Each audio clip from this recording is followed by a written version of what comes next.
Nous sommes rendus surtout à regarder donc la première mention d'une tentation, mais auparavant, permets-moi de t'encourager à venir avec moi dans l'Évangile de Marc, le chapitre 1. Alors, Marc ne parle pas vraiment en détail des moments où Jésus a été tenté, mais une mention est faite. Et donc, si tu regardes avec moi au chapitre 1 en Marc, vers le verset 12 et 13,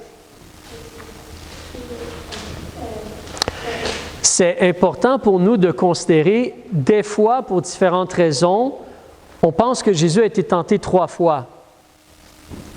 Mais en réalité, les Écritures nous présentent la chose un peu différemment. Donc, au verset 12, « Aussitôt l'Esprit poussa Jésus au désert, et il fut là au désert 40 jours, étant tenté par Satan. » Il y a le 40 jours. Il a jeûné 40 jours, mais il y a 40 jours. Et on te parle de tentation. Lorsque tu vas en Luc, au chapitre 4, vers la page 84, s'il te plaît, on le dit très clairement. Donc, c'est surtout le verset 2. Le verset 1 te mentionne qu'il est rempli du Saint-Esprit et conduit par l'Esprit dans le désert. Mais au verset 2, surtout, on te dit qu'il a été tenté par le diable, pas 3 fois. On te dit qu'il a été tenté pendant 40 jours. Pendant 40 jours, il a été tenté. On nous écrit 3 tentations qui sont ici dans Luc chapitre 4 et en Matthieu 4.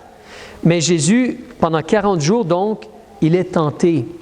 Tu peux revenir avec moi en Matthieu chapitre 4, s'il te plaît.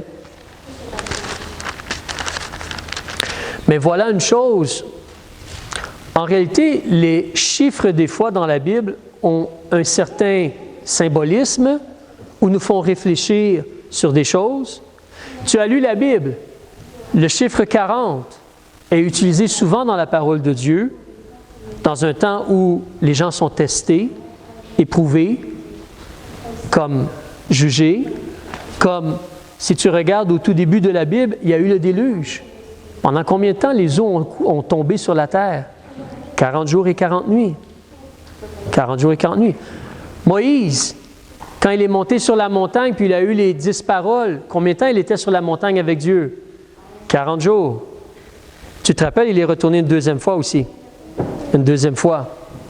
Si tu regardes aussi Israël, combien de temps il est resté dans le désert? 40 ans. 40 ans dans le désert. Ça, c'est un peu moins connu ou remarqué, mais il y a un personnage qui était très, très grand, avec une armure, qui s'est présenté pour défier l'armée d'Israël. Et il y a un petit berger qui l'a fait tomber avec une fronde et une pierre. Vous connaissez l'histoire, David et Goliath. Mais Goliath est sorti 40 jours pour défier Israël. 40 jours pour défier Israël, la Bible nous dit.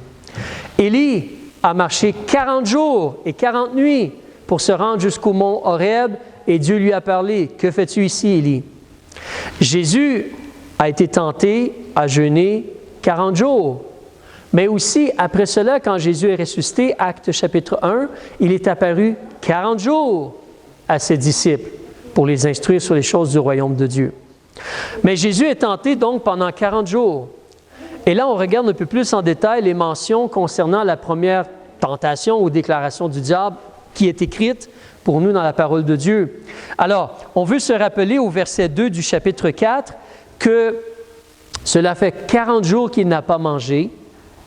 Il est comme faible. Puis, on te dit clairement qu'il a faim. Et honnêtement, nous pouvons comprendre cela, toi et moi. Nous pouvons très bien comprendre cela. Il a faim. Et c'est normal d'avoir faim. Est-ce que c'est un péché d'avoir faim? Non, la gourmandise, c'est autre chose. Mais d'avoir faim, de vouloir manger physiquement, ce n'est pas un péché. C'est normal. C'est un besoin de la vie avec le corps humain que l'on a. Donc, on te dit au verset 3, regarde les mots que les Écritures utilisent. Alors, on te parle du diable, on te dit « Et s'étant approché de lui, le tentateur lui dit. S'étant approché de lui, le tentateur lui dit. Le diable s'approche de nous. Le diable veut s'approcher de nous. J'imagine que nous sommes prêts à considérer le diable, ce n'est pas notre ami, n'est-ce pas? Il n'est pas un ami. Mais le diable veut s'approcher de toi. Il veut te parler. Il veut te chuchoter des mots. On en a déjà discuté, mais en réalité, le diable, il veut jouer avec tes pensées. Il veut changer comment tu perçois les choses, comment tu penses, comment tu vois ce qui est devant toi, comment tu choisis de prendre une décision. Il a agi comme cela avec Ève. Vous vous rappelez?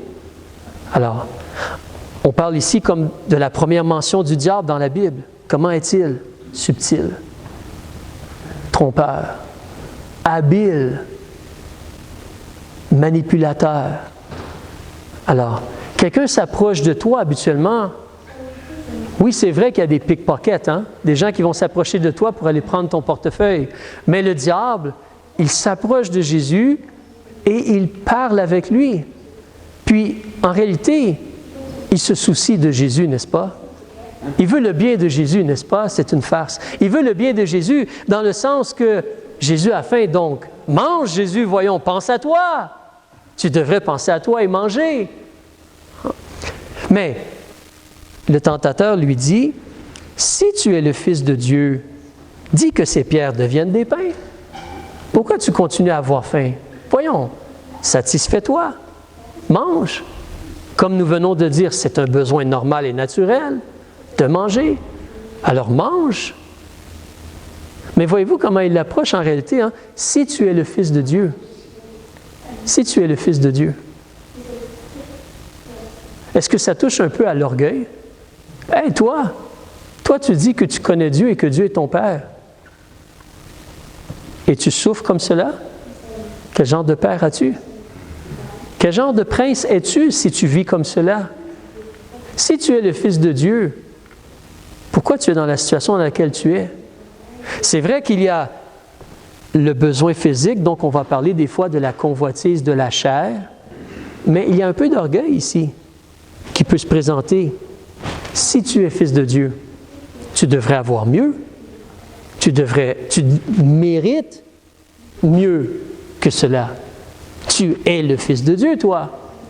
Si tu es le Fils de Dieu, dis que ces pierres deviennent des pains. En réalité, garde ton doigt là et regarde dans Luc.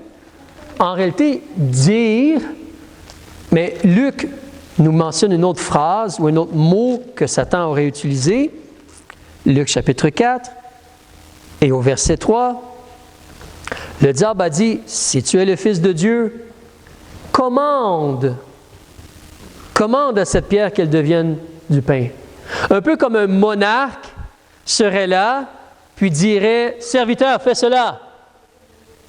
Commande, c'est comme donne l'ordre. Parce que tu es le Fils de Dieu, tu es quelqu'un qui est là. Comme tu es là, ordonne, commande, donne l'ordre et que les choses changent. Tu es supposé d'être quelqu'un, toi. Tu es supposé d'être quelqu'un. Donc vraiment, dis les mots, ordonne, commande pour que les pierres changent et deviennent des pains. On va aller voir quelque chose dans Genèse, s'il te plaît. Quand le diable a tenté Ève, justement, c'est important pour nous de voir l'ennemi, comment il agit, comment il fonctionne, pour être avertis, pour être sur nos gardes, pour considérer que voilà ses méthodes. Donc, on voit que c'est quelqu'un qui semble vouloir être proche de toi ou peut-être même démontrer un certain intérêt en toi. Mais en réalité, il veut te chuchoter pour te mener quoi? Vers l'orgueil? Pour te mener vers le fait de juste penser à te satisfaire toi-même? Alors, au chapitre 3, dans Genèse, si tu remarques, quand il a parlé avec Ève, tu vois comment il a agi, Il y a le danger du mensonge qui va nous mener en réalité vers le mal ou vers l'erreur.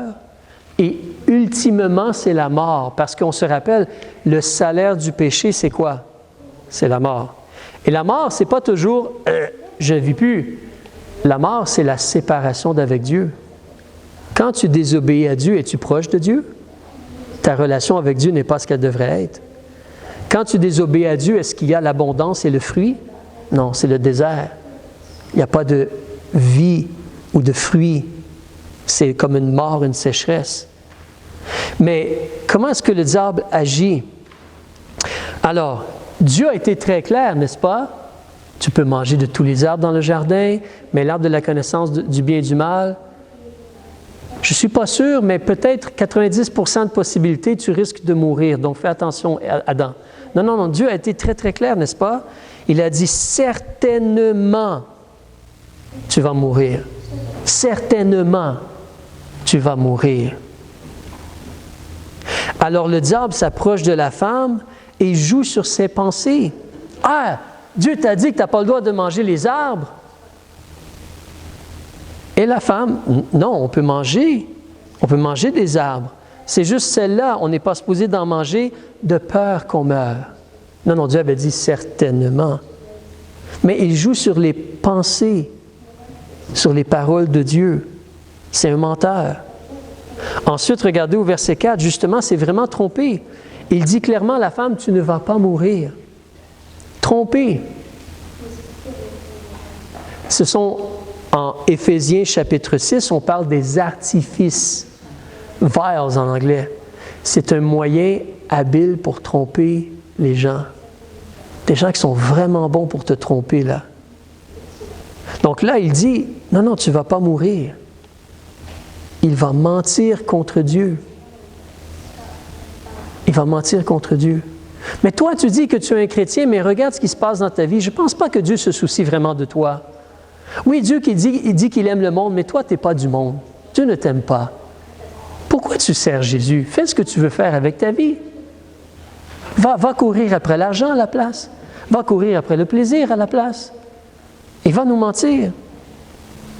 Et ensuite, au verset 5, tu vois comment il va vraiment agir pour nous monter ou nous pousser contre Dieu. Parce que comment il parle au verset 5?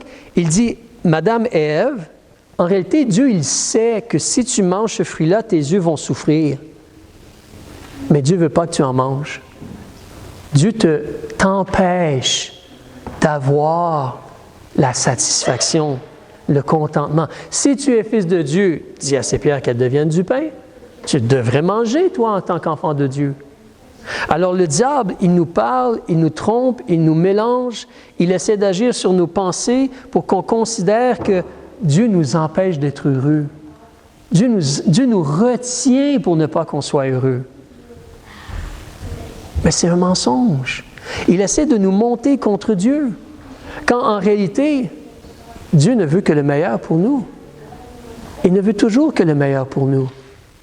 Vous vous rappelez, à un moment donné, quand David a fait le péché, et Nathan le prophète est allé le voir, il est arrivé avec une histoire, un animal, quelqu'un, puis là, quand David, « il va payer pour cela », Nathan a dit, « c'est toi qui as fait cela ». Et Nathan, à un moment donné, il a dit ensuite, il a dit, « Pourquoi tu as fait cela ?» De la part de Dieu. Pourquoi tu as fait cela? Comme Dieu a dit, je t'ai donné tout ceci, je t'ai pris tu t'occupais des moutons, je t'ai mis comme roi sur Israël. Si tu en voulais plus, je t'en aurais donné plus. Il a parlé comme cela à David. Mais le diable, il essaie de te faire croire que Dieu te retient, que Dieu t'empêche, que Dieu ne veut pas le meilleur pour toi. C'est un énorme mensonge. Le diable veut te faire douter de la bonté de Dieu. Alors, et là, ça commence à jouer sur nos pensées, mais aussi notre vouloir, ce qu'on veut. Parce que la plupart des gens veulent le bien. On veut l'épanouissement. On ne veut pas la mort ou manquer de choses. Alors, Retournons dans Matthieu. Donc, il y a le danger vraiment de cela. Le danger de cela. Mais voilà comment le diable, il agit. Peut-être avant de regarder Matthieu, viens avec moi dans la première épître de Paul à Timothée, la page 300. On a un petit exemple ici que tu connais, que tu as déjà lu, concernant la tromperie et le mensonge, et comment la tentation fonctionne, ou le fait d'être pris au piège par un mauvais désir. Alors, 1 Timothée, la première épître de Paul à Timothée, chapitre 6, regarde le verset 9. Tu connais cela, c'est lorsqu'on parle du danger de l'amour de l'argent. Mais au verset 9, alors Dieu nous dit à travers Paul, « Mais ceux qui veulent devenir riches, ils tombent dans la tentation et dans le piège. » En tromper.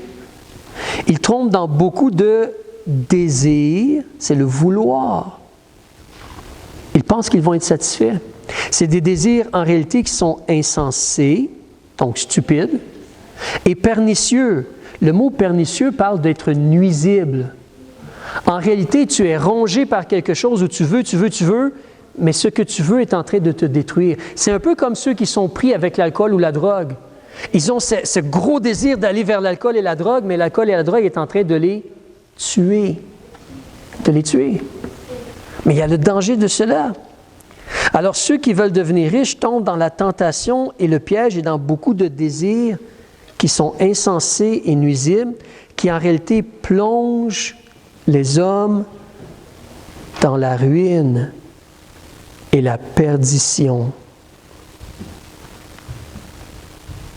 C'est le vouloir. C'est pour ça qu'il dit au verset 10, l'amour, l'attachement, la passion, le vouloir. L'amour de l'argent, c'est la racine de tous les maux. Quelle est la racine de la vie dans ce cas-là? On va en parler. La racine de la vie. Maintenant, sérieusement, oui, retournons en Matthieu, après ce détour-là, au chapitre 4. Donc, Jésus, il est tenté concernant un peu son orgueil, son besoin normal, son vouloir, sa situation. Ça fait 40 jours qu'il n'a pas mangé. Est-ce qu'il pourrait manger un petit quelque chose? Mais oui, commande, tu as l'autorité, fais ce que tu veux, commande que ces pierres deviennent des pains. Et là, au verset 4, la réponse de Jésus. Jésus répondit à l'ennemi, « Il est écrit. » Il est écrit. Pourquoi pensez-vous qu'il a dit « Il est écrit » ? Il n'a pas dit « Je veux ». Il a dit « Il est écrit ». Je viens de vous demander, la racine de tous les maux, c'est l'amour de l'argent, la racine de tous les maux. Mais c'est quoi la racine de la vie? Le diable a dit ou commande. Qu'est-ce qui a tout créé sur la terre? Oui, comment? Par sa parole. Dieu a dit et tout a été créé. Il est écrit, ce sont les paroles de Dieu. Les paroles de Dieu, c'est la vie. C'est la vie. Dieu est la vie. Les paroles de Dieu sont la vie. Ce qui est important pour toi et moi, c'est quoi? La vie. Et la parole de Dieu, donc. Il est écrit. C'est ça qui est important. Il est écrit. Et là, Jésus cite « L'homme ne vivra pas de pain seulement, mais de toute parole qui sort de la bouche de Dieu. » On te parle de la vie. Alors, pour toi et moi, la vie, le monde... J'écoutais l'autre jour un documentaire, « Le rêve américain ». Le rêve américain. Tout le monde peut réussir. Si tu as le désir, si tu as le vouloir, si tu as un peu de oomph, tu vas être millionnaire si tu vas aux États-Unis. Le rêve américain. Mais c'est quoi la vie vraiment en réalité? C'est quoi? C'est d'être connu, d'être fameux, d'être riche. C'est quoi la vie? C'est d'avoir ce que tu veux, d'être contenté, d'avoir tes besoins remplis. C'est quoi la vie? Quelle est la vie? Dieu nous dit c'est quoi la vie? La vie, c'est les paroles de Dieu. Évidemment, la vie, c'est la personne de Dieu. Parce que ce qui sort de ta bouche, c'est toi là. C'est qui toi tu es, ce que tu représentes. Alors l'homme ne vit pas avec des choses physiques, mais il vit des paroles de Dieu. Vous savez qu'il est en train de citer cela. Est-ce que quelqu'un se rappelle de qui a mentionné cela? D'où ça vient dans la Bible? La phrase « L'homme ne vivra pas de pain seulement, mais de toute parole qui sort de la bouche de Dieu » ? Deutéronome. Israël a été tenté et éprouvé. Comment ils ont agi? Mauvais choix. Et Jésus, le Messie d'Israël, est tenté. Comment il réagit? De la bonne façon. Et nous montre l'exemple. Comme Dieu l'a dit à Israël, Jésus le répète, et pour nous aussi encore, pour tout le monde, c'est la parole de Dieu qui est la vie. L'homme ne vit pas de pain seulement, mais de toute parole qui sort de la bouche de Dieu. La vie, c'est ce que Dieu a dit. C'est ce que Dieu nous enseigne de faire. C'est comment Dieu nous demande d'être. Garde ton doigt ici. On va regarder dans un psaume, s'il te plaît. Psaume 43. Ça va servir un peu d'illustration. Et il nous semble que le psaume 43, c'est un psaume de David, justement. Jésus est fils de David. Et des fois, il y a des liens ou des psaumes messianiques. Celui-ci n'est pas nécessairement un psaume messianique, mais remarquez le lien avec être tenté et comment être secouru. Alors, psaume 43, s'il te plaît, à la page 726. Remarquez les mots et réfléchissons ensemble. Psaume 43, verset 1. « Fais-moi justice, ô Dieu, et défends ma cause contre une nation infidèle. Délivre-moi de l'homme trompeur et perverse. » Perverse veut dire corrompu. Mais fais-moi justice. J'ai droit à des choses. Fais-moi justice. J'ai fait le bien, je devrais être béni. Fais-moi justice, ô Dieu, et défends ma cause contre une nation infidèle. Dans le cas de David, peut-être Israël et des gens d'Israël voulaient le tuer comme son fils et ainsi de suite. Mais délivre-moi de l'homme trompeur et perverse. Le diable veut te tromper et te corrompre. Il veut faire cela. Verset 2. « Car tu es le Dieu de ma force. Pourquoi m'as-tu rejeté? Pourquoi marcherais-je en deuil sous l'oppression de l'ennemi? » C'est ce que le diable veut faire. Le diable veut t'oppresser. Le diable ne veut pas que tu sois heureux. Donc, il veut continuellement venir te tromper, te mélanger, te faire douter Dieu, te tenter, te séduire, t'éloigner de la lumière de Dieu. C'est comme une oppression dans ton cœur, dans tes pensées, dans ta vie. Si le diable peut t'empêcher d'être heureux, il est content. S'il peut t'empêcher d'être plein de la paix de Dieu, il est content. S'il peut t'empêcher d'avoir du bon fruit et de jouir de ta relation avec Dieu, il est heureux. Il est heureux. C'est comme une oppression de tentation, de découragement, de problèmes et ainsi de suite. Mais regarde le verset 3. Qu'est-ce que David demande? Envoie quoi? Ta lumière. Et quoi d'autre? Ta vérité. C'est quoi la vérité? C'est les paroles de Dieu. Qu'est-ce que David a besoin? Qu'est-ce que David dit qu'on a de besoin? La lumière, la vérité, la parole de Dieu. Qu'elle me conduise pour m'amener où? Qu'elle m'amène sur ta montagne sainte, vers tes tabernacles. La présence de Dieu, comme une relation avec Dieu. Verset 4, je vais entrer vers l'autel de Dieu, vers Dieu, qui est quoi? Ma joie, comme ma vie, mon allégresse. Tu vois le combat? Tu vois la chose? Le diable vient et veut opprimer, veut tromper, veut corrompre. Et nous, on a besoin de quoi? La lumière, la vérité. Être conduit par la parole de Dieu, par Dieu, et on a besoin de Dieu, de la personne de Dieu, notre relation avec Dieu. Donc, il lui dit au verset 5 en terminant, « Pourquoi t'as abattu mon âme? » Être abattu sous le poids, là, sous les difficultés. « Pourquoi être abattu mon âme? Pourquoi frémis-tu en moi? Vous savez ce que frémir c'est? C'est comme quand tu as une crainte, une peur, là. Le diable veut te faire douter.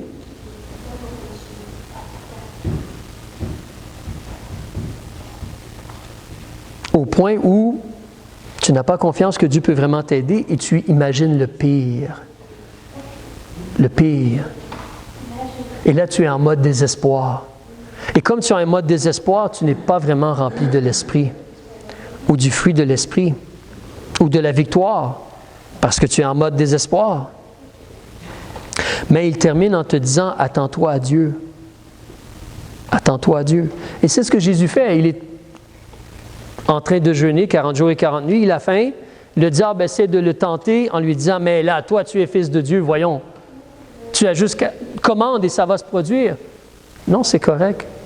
C'est la parole de Dieu. C'est la personne de Dieu qui est ma vie. Dieu va me sortir ou me libérer de cette situation. Dans son temps, il va le faire. Il va le faire. Alors, l'homme ne vivra pas de pain seulement, mais de toute parole qui sort de la bouche de Dieu. Regarde-le d'une autre façon si tu veux avoir un peu quelque chose où c'est un peu une pièce de théâtre ou en action. Nous sommes là. Et le matin, généralement, quand on se lève, on veut essayer de faire le bien. Je veux dire, est-ce que toi, tu te lèves le matin, qui je peux faire mal aujourd'hui? Qui je peux détruire? Qui je peux voler aujourd'hui? Des fois, en tant que parents, on se demande si nos enfants pensent à cela, mais non. Non. Alors, mais le matin, on se lève et généralement, on veut une bonne journée. Et donc, on est là, puis là, on veut faire le bien. Et qu'est-ce que le diable fait? Il s'interpose entre toi et le monde. Il est proche de toi et il chuchote. Il dit, il agit. Et des fois, il essaie d'amener quelqu'un d'autre devant toi pour te déranger aussi. Mais des fois, il vient lui-même ou un démon vient. Mais qu'est-ce que le diable essaie de faire? Comme avec Jésus, il essaie de piquer ton cœur. Est-ce que vous connaissez l'expression « peser les boutons de quelqu'un » ? On dit plus cela en anglais. En français, des fois, on dit « faire sortir quelqu'un de ses gonds ». Si tu as déjà entendu, il y a d'autres genres d'expressions comme cela. Je ne sais pas en allemand, ce serait quoi, ou en suisse allemand. Mais toi, tu es là, puis tu es dans la bonne direction. Puis tu veux juste comme être avec Dieu et t'approcher de Dieu. Et lui, il veut agir pour te dérouter, pour te déranger, pour te faire sortir du chemin. Il va tout faire donc.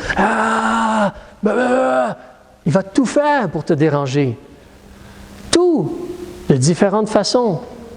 Parce que toi, tu connais les paroles de Dieu et tu essaies de mettre en pratique les paroles de Dieu. Mais si lui peut te faire oublier les paroles de Dieu pour quelques secondes et qu'à la place tu réagisses pas selon les paroles de Dieu, il a gagné. Tu es sur le mauvais chemin maintenant, dans la mauvaise direction. Quelque chose se produit, puis tu réagis mal. Tu réponds mal à la situation. Quelque chose se produit, et plutôt que de réagir avec foi, ou selon la foi, ou selon les vérités de Dieu, tu réagis comme dans la chair, ou dans l'orgueil, ou dans la déprime, la dépression, ou quoi que ce soit. Il a gagné. Et comment se sortir de cela? Si quelqu'un vient devant nous puis essaie de nous déranger, de nous mélanger, de nous tromper et essaie de nous mener vers un mauvais chemin, il faut se rappeler le chemin. Il faut se rappeler la vérité. Ça, c'est la clé. Quelque chose se produit un instant. OK, c'est ça le chemin. C'est ça le chemin. Nous, on a les choses un peu faciles de nos jours, dépendant, parce que si tu conduis, tu as le GPS. Et le GPS, il te dit, tourne à gauche ici, dans tant de kilomètres, tourne à droite. Puis tu suis cela. Est-ce que tu te rappelles dans le temps où les GPS n'existaient pas? Tu te rappelles essayer de regarder des cartes? Ça vous est déjà arrivé de regarder des cartes en roulant? Regardez des cartes en roulant. Ah, je te le dis! Attention! Chérie, fais pas ça! Alors, mais c'était différent. Mais il fallait aller regarder, se rappeler, considérer. Ou tu l'écrivais sur un papier. Quelqu'un au téléphone te disait, si tu viens chez moi, tu tournes à tel endroit, il y a telle chose là, il y a un magasin là, tu tournes à droite, tu fais tant de kilomètres. On écrivait. Puis là, on suivait les indications. C'est un peu le même genre de choses. Pour ne pas être dérouté, on doit toujours se rappeler les écrits de Dieu. Toujours se rappeler les écrits de Dieu. Au moment où la situation se présente, au moment de l'impact, au moment où le diable dit « Hey, toi, tu es le Fils de Dieu, là. Pourquoi tu ne dis pas à ces pierres qu'elles deviennent du pain? Hey, toi, tu es un chrétien. C'est pas normal que la personne au travail se moque de toi. Va donc lui dire ce que tu penses. Va donc te plaindre à ton patron que tu es mal, on agit mal envers toi, là. Tu as des droits, toi, en tant qu'être humain et tout cela. » Alors, le gars, il vient de te couper sur la route. Pourquoi tu ne klaxonnes pas pour lui faire comprendre qu'il ne sait pas comment conduire? N'est-ce pas? Et plein de choses comme cela. Alors, allons dans Éphésiens chapitre 6, puis on va terminer. Éphésiens chapitre 6, s'il te plaît. Mais la clé, c'est de rester avec ce qui est écrit dans les paroles de Dieu. Rester avec ce qui est écrit, ce que Dieu a dit, ce que Dieu a déclaré, ce qui est vrai. Ce qui est vrai. Éphésiens chapitre 6. Vous connaissez ce passage, on va le regarder sous un autre œil, si tu me le permets. Alors, on te parle donc de la réalité du danger ou du combat avec le diable. Regarde au verset 11, s'il te plaît, à la page 278. Verset 11. Revêtez-vous de toute quoi? L'armure. Nous avons une idée, une armure, c'est comme un chevalier, c'est du métal devant la personne de haut en bas. Ce n'est pas nécessairement cela, une armure. Parce que dans ce temps-là, les Romains, l'armure romaine, est-ce qu'ils avaient une armure de haut en bas? Ils avaient une cuirasse. Ils avaient des fois des choses pour protéger le tibia, merci, je cherche le mot, le tibia et tout cela. Mais pas le dos nécessairement, ni les côtés, ni les jambes nécessairement.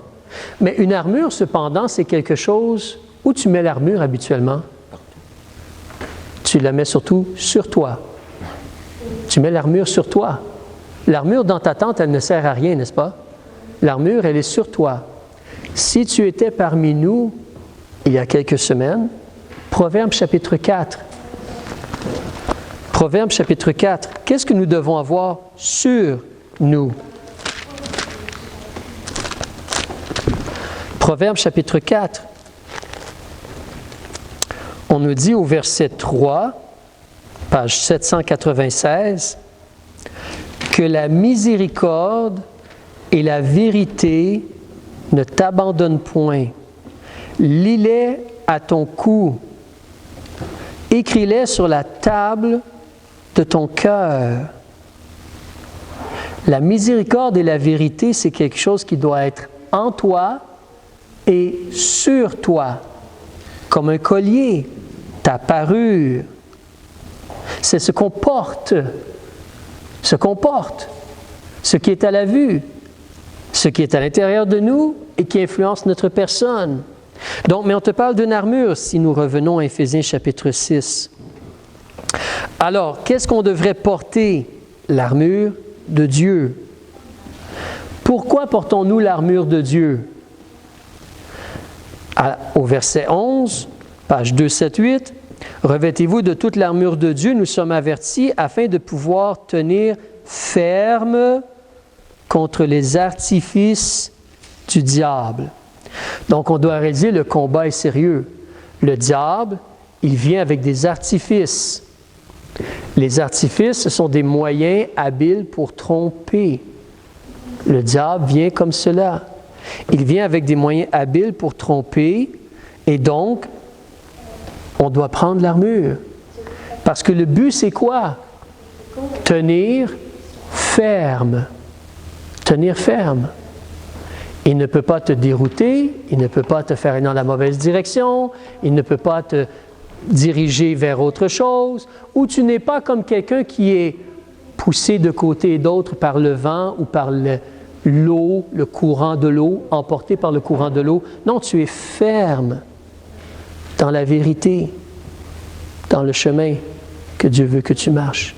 En passant, je vais en reparler plus, mais c'est vraiment important pour toi et moi de réaliser le diable est un ennemi beaucoup plus sage et rusé que nous, et beaucoup plus capable que nous. Il ne faut jamais penser qu'on est meilleur que le diable ou qu'on est capable de résister au diable par nous-mêmes. Jamais.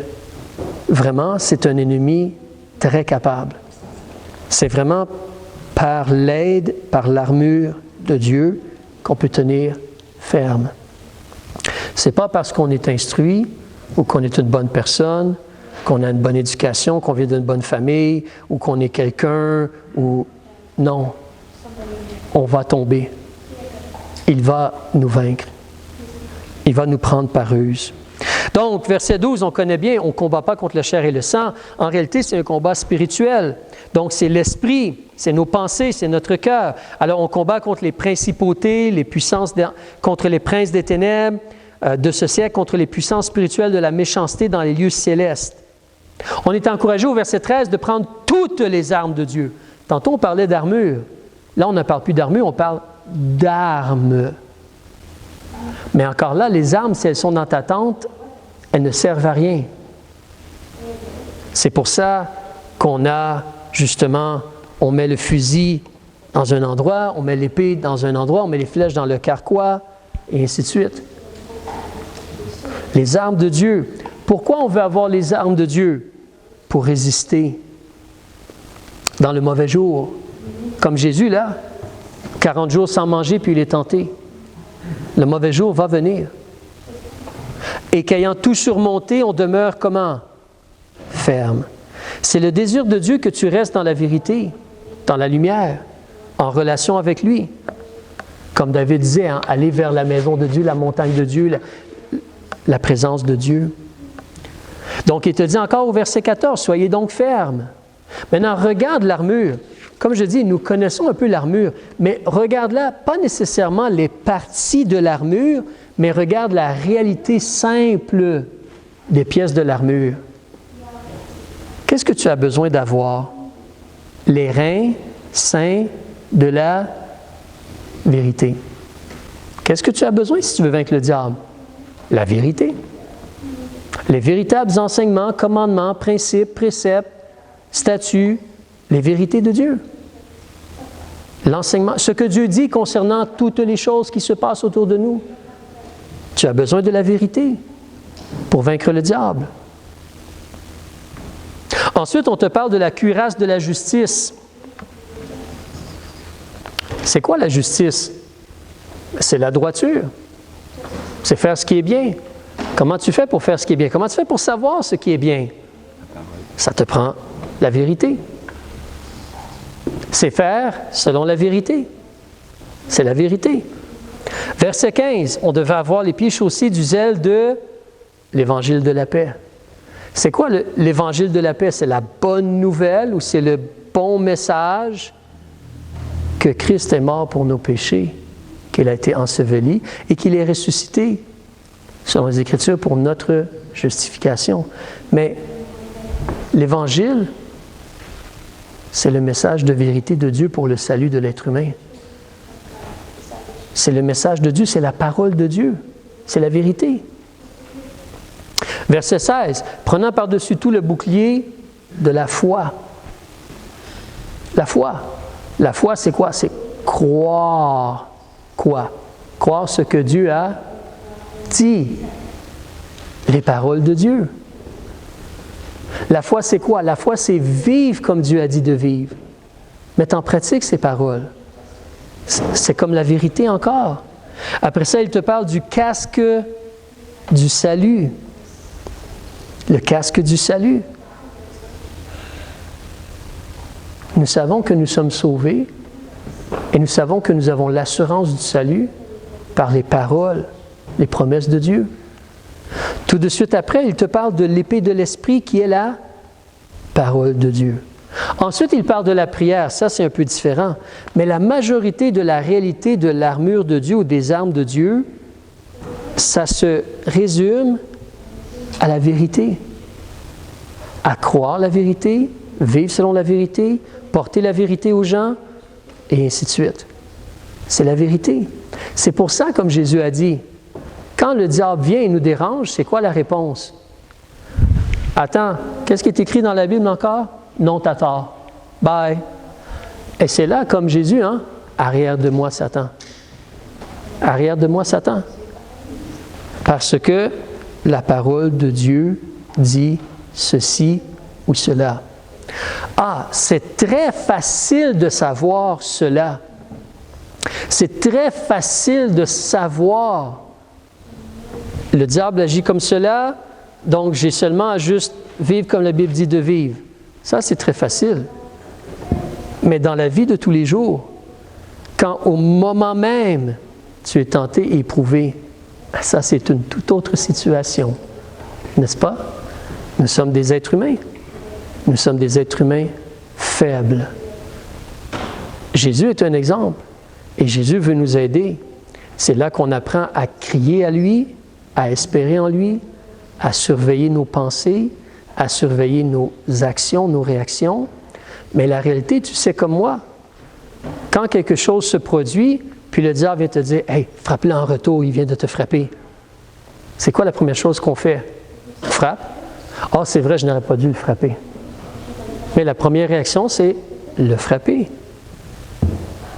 La chair, elle est faible. L'esprit est prompt, mais la chair, elle est faible. Donc, nous savons, mais c'est important pour nous de se rappeler.